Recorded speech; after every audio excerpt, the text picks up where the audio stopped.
Sure, absolutely. I would say if you have connections with universities, that's one of the best places to go. I'd hit like IEEE. If you, I'm assuming you probably know what that is, the electrical engineering group. I'd hit, oh geez, student organizations that advocate space, whether or space, energy, science, technology, physics, chemistry, all the sciences, all the student groups, because those student groups have to have a faculty leader to kind of manage them. Even though the student group itself probably runs itself completely and the faculty member is kind of off to the side and doesn't do a whole lot, still they have to have one in most cases. I don't know of a university that doesn't have that, but I would assume most do. And so you would be able to then get in contact with that university professor who can then talk to the other students. And then those university professors might have other connections. It's all about networking. But here's what I would say. I would I would not, how do I say this? I would not approach them with the doom and gloom, the world is falling apart, what I call the Peter Joseph method of approaching people with money sucks and the world is crashing and we're consuming too much and all that. I mean, that's eh, as far as I'm concerned, that's negative advertising and it doesn't do us a lot of good. What you can do for these kinds of people, for the techies, is approach them with the Venus Project city design and say, we are an organization that is trying to build a large scale research facility and we would like your input, your opinion, your ideas, your whatever, your involvement if it ever comes about. I would start promoting what we're really trying to build. Scientists and engineers, whether they're chemists or whatever, are more interested in things they can really do than theoretical constructs about the world falling apart. And so if you can approach them with, we're building a city or we want to build a research center or we're trying to do something locally, we're trying to build a hydroponic farm, can we get some help? We need some computer help. We're trying to make it automated. Where's your robotics club? Where's your solar power club or whatever? And start kind of doing things like that. I think universities are going to be easier with respect to that than companies because companies are still trying to make profits and all that other stuff, and the odds of them volunteering their time to help you are minimal at best. You might find some, yes, but still minimal. It's your colleges and your universities and your students and your PhD students and those acquiring their master's degrees and the professors.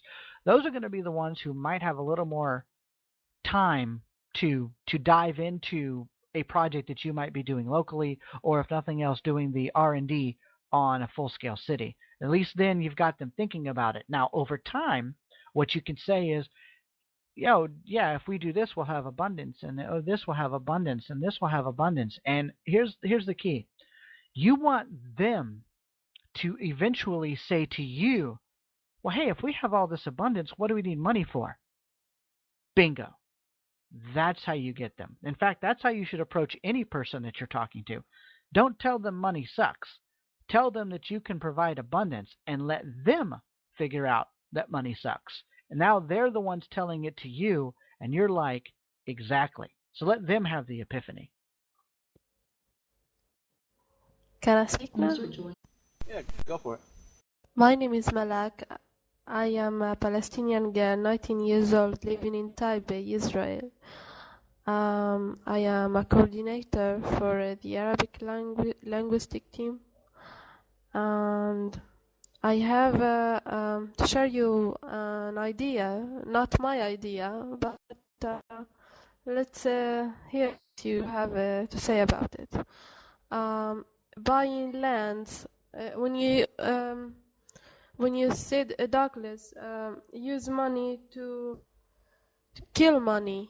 What about buying lands and building it in these lands, the Venus Project, and get a number of people living there, open-minded people who are supporting the idea, and in this way. Yes, absolutely. That's what I'm talking about when I'm saying use money to kill money. I mean, we're going to need, like for example, for the test city, Jacques has in mind basically a 2 to 3 square kilometer uh, plot of land where you would build this city location that would host maybe 50,000 people or so, somewhere in that ballpark. Now the math on this needs to be figured out, the details, but I'm just kind of giving you an idea.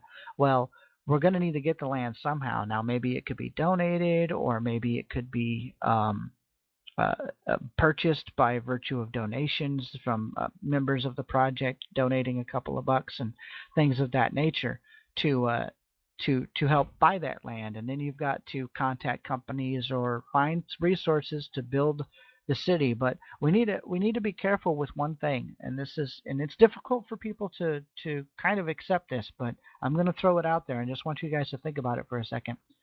We cannot build little communes, little mud hut, self-sustainability, living in dirt kind of little kumbaya drum beating communes. Those are done all over the place, and most of them are laughed at.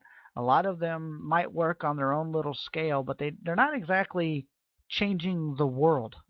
Okay, um, the whole point of the Venus Project is to show that you can use high tech, advanced technology, robotics, computers, magnetic levitating trains, robotic cars. We're talking all the major technologies that exist.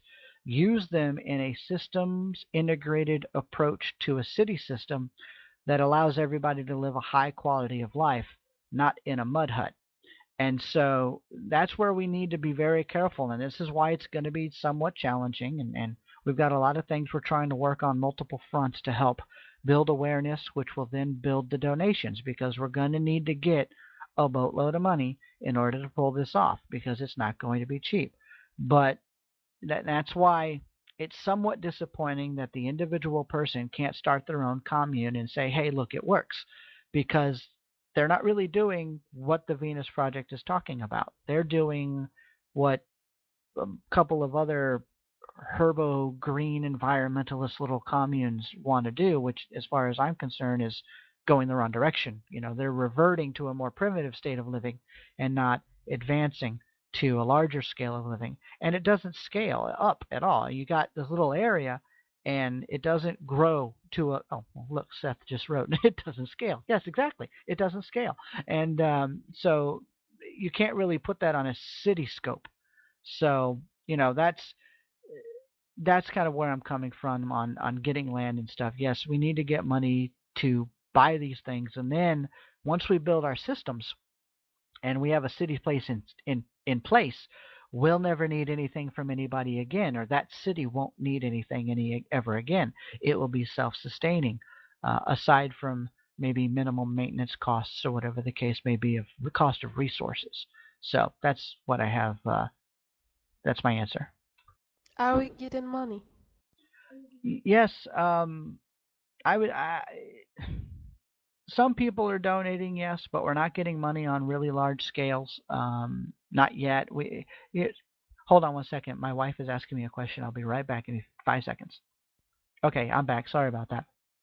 Um, I would have to say, yes, we are getting money, but not a whole lot right now, which is kind of interesting. I mean, think about this. We've got, quote unquote, over 400,000 members. If everybody just donated $1, just $1, that's it. In fact, that would be the maximum. Nobody is allowed to donate more. If you donated $1, you would have $400,000. Do you imagine what we could do with $400,000? You want to talk about setting up a research facility that is it that that can really do something like that? But I think the problem is we've got a lot of people who say they're members of the Venus or the Zeitgeist movement, but they don't